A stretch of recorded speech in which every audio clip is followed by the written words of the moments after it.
안녕하십니까.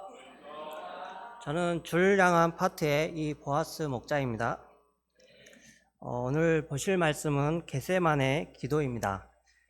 마태복음 26장 39절을 다 함께 읽고 잠시 기도하고 시작하겠습니다. 시작. 조금 나아가사 얼굴 땅에 대시고 엎드려 기도하여 이르시되 내 아버지여 만일 할만하시거든 이 잔을 내게서 지나가게 하옵소서. 그러나 나의 온대로 마시옵고 아버지의 온대로 하옵소서 하시고. 네, 하나님 아버지, 이 시간 수요 파트 모임을 허락하시고 귀한 말씀으로 인도하시니 감사합니다. 이 시간 하나님 말씀 가운데 은혜 주시고 죄인이 다만 하나님 말씀만을 잘 증거할 수 있기를 기도합니다. 예수님 이름으로 기도합니다. 네. 여러분은 혹시 오늘 저녁이 이 세상을 떠나기 전 마지막 순간이라는 사실을 알게 된다면 무엇을 하고 싶습니까? 사랑하는 사람들과 함께 하시겠습니까? 아니면 그동안 가보지 못한 곳을 가고 싶습니까? 우리 생의 마지막 순간에 무엇을 하고 싶습니까? 오늘 말씀에서 예수님은 유월절 만찬을 하신 후 제자들과 함께 겟세마네라 하는 곳에 가셨습니다. 다 함께 36절을 읽어보겠습니다. 시작.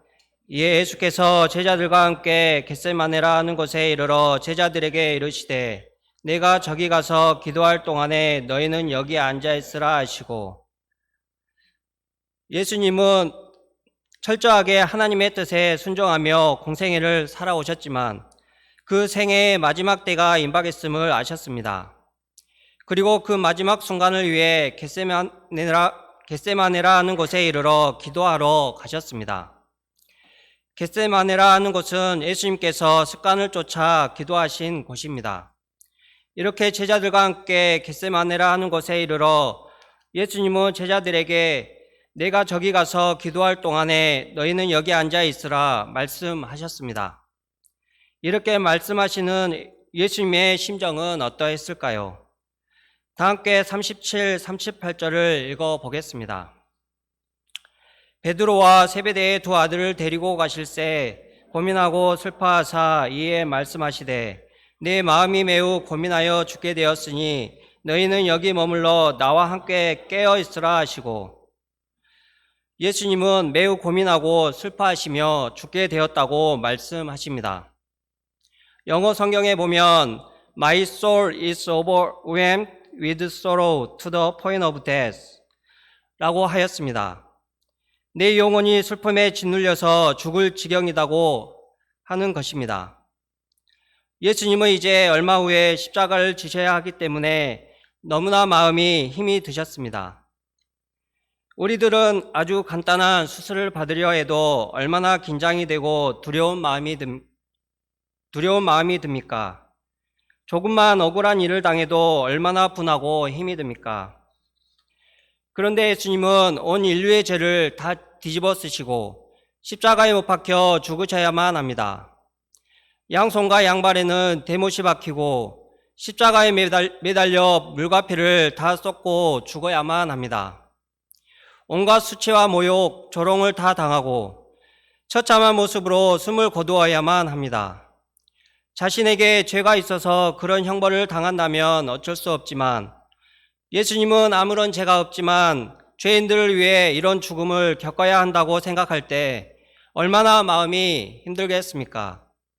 영적으로 육적으로 심히 고민되고 갈등이 되어 힘드셨을 것입니다.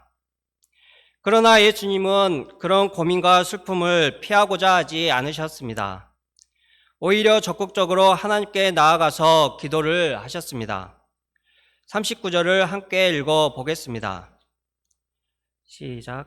조금 나아가사 얼굴 땅에 대시고 엎드려 기도하여 이르시되 내 아버지여 만일 할만하시거든 이 잔을 내게서 지나가게 하옵소서.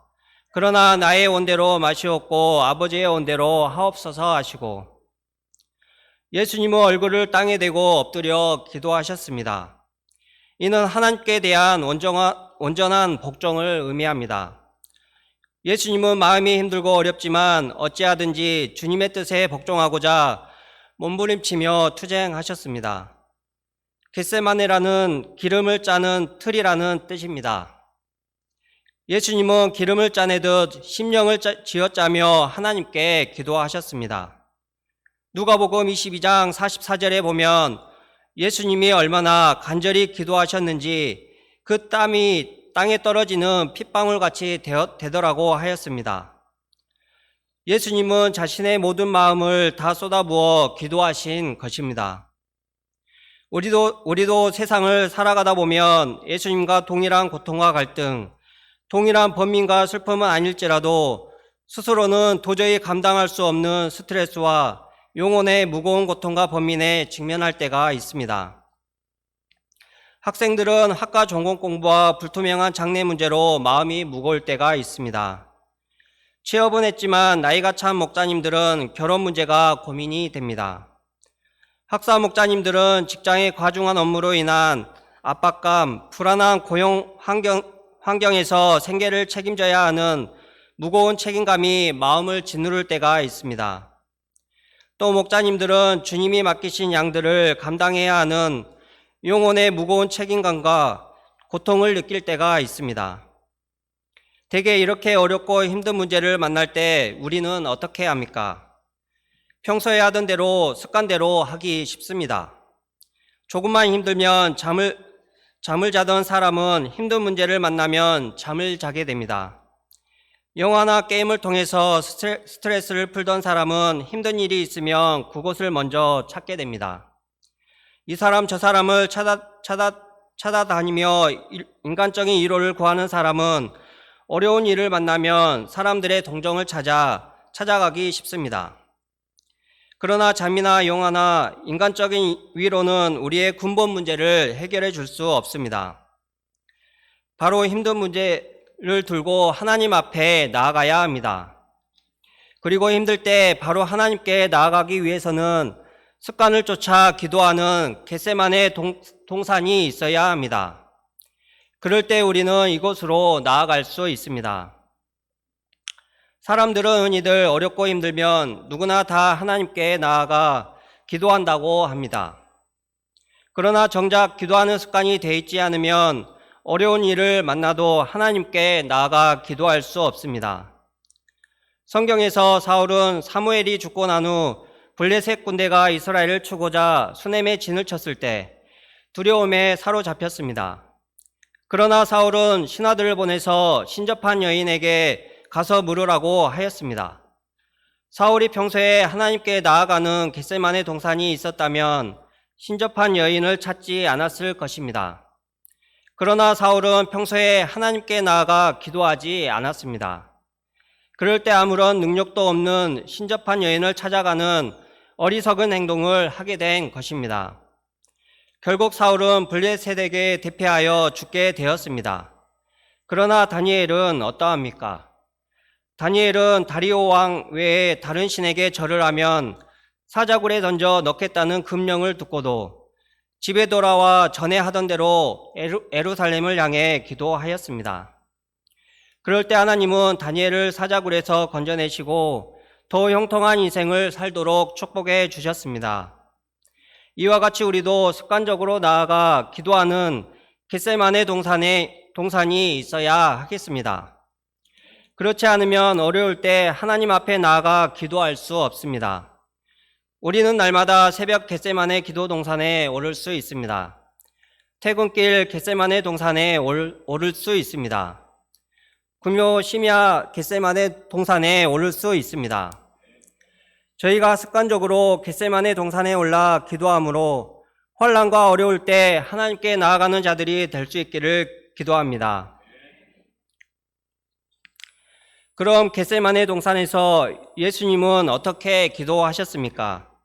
첫째로 예수님은 자신의 고민을 하나님 앞에 나아가 토로하며 기도하셨습니다. 그러면 예수님의 기도 내용이 무엇입니까? 39절 상반절을 보십시오. 조금 나아가사 얼굴을 땅에 대시고 엎드려 기도하여 이르시되 내 아버지여 만일 할만하시거든 이 잔을 내게서 지나가게 하옵소서. 예수님은 하나님이 준비한 가장 고독하고 참혹한 십자가의 잔을 마셔야 합니다. 이 사실을 생각할 때 예수님은 하나님의 사랑을 회의하고 불신하기 쉽습니다.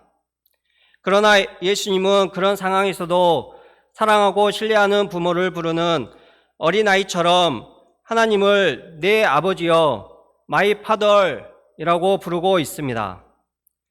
그리고 내 아버지여, 만일 할만하시거든 이 잔을 내게서 지나가게 하옵소서 하시며 자신의 고민을 털어놓았습니다. 이를 볼 때 기도가 무엇인지 생각해 보게 됩니다. 자식이 부모에게 달려가 고민을 털어놓듯 우리에게 있는 아픔과 슬픔, 고통과 고민을 있는 그대로 하나님 앞에 나아가 토로하고 고백하는 것입니다. 힘이 들면 힘이 든 대로, 고통스러우면 고통스러운 대로 하나님 앞에 털어놓고 아뢰는 것입니다. 하나님, 장래 문제로 너무 힘이 듭니다. 하나님, 직장 생활이 너무 힘이 듭니다. 하나님, 자녀들 양육 문제로 너무 힘이 듭니다. 물질이 없어서 너무 힘이 듭니다. 하며 자신의 고통을 토로하는 것입니다. 이처럼 어린아이가 부모에게 어려움을 토로하듯이 있는 모습 그대로 나아가 아뢰는 것이 기도의 첫 단계인 것입니다. 힘들고 고통스러운 문제를 혼자 끙끙 앓으며 안고 있으면 안 되는 것입니다. 그렇다고 이 사람 저 사람 찾아가 토로하면 괜히 좋지 못한 소문만 나고 불편만 합니다. 이럴 때 나의 문제를 들고 하나님 앞에 나아가 토로해야 하겠습니다. 성경에서 한나는 자녀 문제로 번민이 많았습니다. 남편 엘가냐에게 고통을 말했지만 남편의 위로가 한나의 슬픔을 해결해 줄 수는 없습니다. 그럴 때 한나는 하나님께 괴로운 마음을 들고 나아가 통곡하며 기도하였습니다. 하나님은 이런 한나에게 사무엘과 같은 훌륭한 자녀와 더불어 세 아들과 두 딸도 얻게 하셨습니다. 상담 기법 중에는 내면을 하나씩 털어놓는 자기 노출이란 기법이 있습니다. 몇 년 동안 가슴에 담아두었던 상처를 털어놓으면 눈물을 쏟아냅니다. 그러고 나면 가슴이 시원해집니다. 그런데 상담자는 들어줄 수는 있어도 근본적인 문제를 해결해 줄 수는 없습니다. 그러나 하나님은 어떤 분이십니까? 우리가 아픔을 동정하고 들어주실 뿐만 아니라 해결해 주시는 분이십니다. 이 하나님께 문제를 들고 나와 토로하는 것이 기도인 것입니다. 둘째로 예수님은 하나님이 원하시는 바를 이루어 주시도록 간절히 기도하셨습니다. 다 함께 39절 하반절 말씀을 읽어보겠습니다. 시작. 그러나 나의 원대로 마시옵고 아버지의 원대로 하옵소서 하시고, 예수님은 고난의 잔, 죽음의 잔을 마시는 것이 하나님의 뜻임을 너무나 잘 알고 있었습니다. 그 잔을 순종하여 마시고자 예수님은 지금 하나님께 나아가 무릎을 꿇고 있습니다. 그러나 막상 눈앞에 놓인 십자가 잔을 바라볼 때 너무나 고통스러웠습니다. 그래서 예수님은 하나님께 이 잔을 내게서 지나가게 하옵소서, 이 잔을 마시지 않고도 속죄의 사역을 완성할 방법만 있다면 이 잔을 내게서 지나가게 하옵소서 하며 부르짖고 있는 것입니다. 자신의 원을 이루고자 하는 마음과 하나님의 원을 이루고자 하는 마음의 갈등으로 죽게 될 지경이 된 것입니다. 우리 안에는 항상 두 가지의 원하는 바가 갈등하고 있습니다. 내가 원하는 바와 하나님이 원하시는 바. 인간적인 자아는 내 원대로 하고자 합니다. 얼른 생각해보면 내가 원하는 바가 더 좋아 보입니다. 하나님이 원하시는 바가 마음에 들지 않고 영접이 되지 않습니다. 그래서 인간적인 사람은 계속해서 자기 중심적으로 생각을 하며 계산을 하게 됩니다. 이게 좋은 것인가 아니면 저게 더 나을 것인가, 어느 것이 내게 유익이 될지 끊임없이 계산만 하다 끝이 납니다. 그러나 영적인 사람은 계산하기보다 기도를 합니다. 기도하는 가운데 하나님의 뜻을 찾게 되는 것입니다. 그리고 그 하나님의 뜻을 따르고자 기도의 싸움을 쌓게 되는 것입니다. 셋째로 예수님은 당당하게 십자가를 감당할 힘을 얻기까지 기도하셨습니다. 42절을 보십시오. 다시 두 번째 나아가 기도하여 이르시되 내 아버지여 만일 내가 마시지 않고는 이 잔이 내게서 지나갈 수 없거든 아버지의 원대로 되기를 원하나이다 하시고, 예수님은 첫 번째 기도를 하신 후 다시 두 번째 나아가 기도하셨습니다. 예수님의 두 번째 기도는 첫 번째 기도보다 훨씬 더 진전되어 있었습니다. 내 아버지여 내가 마시지 않고는 이 잔이 내게서 지나갈 수 없거든 아버지의 원대로 되기를 원하나이다. 예수님의 기도가 바로 적극적으로 십자가의 잔을 마시겠다는 답변입니다. 이 기도를 듣고 하나님도 기뻐하셨을 것입니다. 예수님은 여기서 멈추지 않으셨습니다. 44절을 보십시오. 예수님은 다시 세 번째 같은 말씀으로 기도하셨습니다. 그러면 기도하신 후 예수님의 모습은 어떻게 달라지셨습니까? 45, 46절을 보십시오. 이 제자들에게 오사 이르시되 이제는 자고 쉬라. 보라 때가 가까이 왔으니 인자가 죄인의 손에 팔리느니라. 일어나라 함께 가자. 보라 나를 파는 자가 가까이 왔느니라. 기도하시기 전 예수님은 극도의 슬픔과 고민으로 가득했습니다. 죽게 될 지경이었습니다.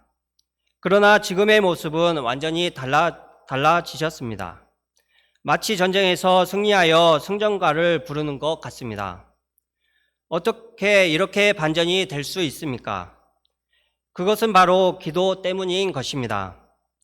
기도는 이처럼 심한 고민으로 죽게 된 마음도 신나고 당당한 마음으로 변화시키는 능력이 있습니다. 특히 예수님처럼 동일한 기도 제목을 들고 반복해서 기도할 때 어떠한 상황 가운데서도 당당히 이길 강력한 힘이 생깁니다. 저희도 예수님의 겟세마네 기도를 배우고 이를 통해서 신나고 당당하게 사명을 감당하며 승리하는 인생을 살 수 있기를 기도합니다. 반면 제자들의 모습은 어떠합니까? 40절을 보십시오. 제자들은 그 시간에도 자고 있었습니다. 예수님께서 그렇게 힘든 모습을 보이시며 3번씩이나 깨어 기도하라고 당부했지만 그들은 쏟아지는 잠을 이겨내지 못하였습니다. 제자들의 모습이 왜 이렇습니까? 41절을 보십시오. 시험에 들지 않게 깨어 기도하라. 마음에는 원이로되 육신이 약하도다 하시고, 우리는 여기서 제자들과 우리가 왜 깨어 기도해야 하는지 배우게 됩니다. 왜 깨어서 기도해야 합니까? 마음이 원이로되 육신이 약하기 때문입니다. 육신이 약하기 때문에 기도해야 하는 것입니다. 육신이 약하다는 것은 곧 시험에 쉽게 넘어진다는 것입니다. 새벽 기도를 다짐하지만 달콤한 잠의 유혹을 이기기 어렵습니다. 다이어트를 다짐하지만 치킨 한 조각의 유혹을 이기기 어렵습니다. 우리는 때마다 수양일을 통해서 말씀의 은혜를 받고 하나님의 뜻대로 살고자 결단을 하지만 얼마 지나지 않아 기도가 시들해집니다. 아예 시도조차 못하는 사람도 있습니다. 이는 유혹에 잘 넘어지는 우리의 연약한 육신 때문입니다. 이렇게 육신이 연약하기 때문에 더욱 깨어서 기도해야 하는 것입니다. 기도하는 자만이 육신의 연약함을 이기고 하나님을 기쁘시게 하는 인생을 살 수 있습니다. 기도하는 사람만이 나를 넘어뜨리고 종삼고자 하는 사단의 시험을 분별하고 영적인 싸움을 승리할 수 있습니다. 인생을 성공으로 이끄는 사람은 무릎 꿇고 기도하는 사람입니다. 기도가 나의 육신의 약함과 사단마귀의 시험을 분별하고 승리의 삶을 살게 하는 지혜가 됩니다. 그러므로 기도하는 사람이 가장 지혜로운 사람이요, 기도하는 사람이 승리의 인생을 살 수 있습니다. 미국 육군 전투 교범에는 역사상 위대했던 전쟁을 분석한 내용들이 있습니다. 그 중에 병력과 무기 등 여러 가지 면에서 열세였음에도 북군이 승리한 예를 이렇게 분석하고 소개하였습니다. 남군에는 위대한 병장 로버트 리가 있었고 모든 면에서 우세했음에도 불구하고 승리는 북군에게로 돌아갔다. 이는 전적으로 북군에는 기도의 사람이 있었기 때문입니다. 그분이 바로 아브라함 링컨입니다. 링컨은 전쟁이 끝난 후에 이렇게 고백했다고 합니다. 북군의 승리는 기도의 승리였습니다. 우리에게 남군의 로버트 리 장군 같은 명장이 없었음은 오히려 다행이었습니다. 왜냐하면 기도로 하나님을 더욱 의지할 수 있었기 때문입니다. 기도하는 사람이 연약한 것 같지만 가장 강한 사람입니다. 우리도 기도의 사람이 되어 승리하는 인생을 살 수 있기를 기도합니다.